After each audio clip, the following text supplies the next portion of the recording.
ثلثي الليل ونصفه وثلثه وطائفة من الذين معك والله يقدر الليل والنهار علم أن لن تحصوه فتاب عليكم فاقرؤوا ما تيسر من القرآن علم أن سيكون منكم مرضى وآخرون يضربون في الأرض يبتغون من فضل الله وآخرون يقاتلون في سبيل الله فاقرؤوا ما تيسر منه وأقيموا الصلاة وآتوا الزكاة وأقرضوا الله قرضا حسنا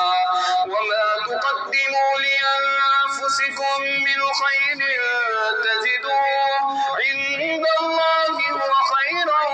وأعظم أجرا واستغفروا الله إن الله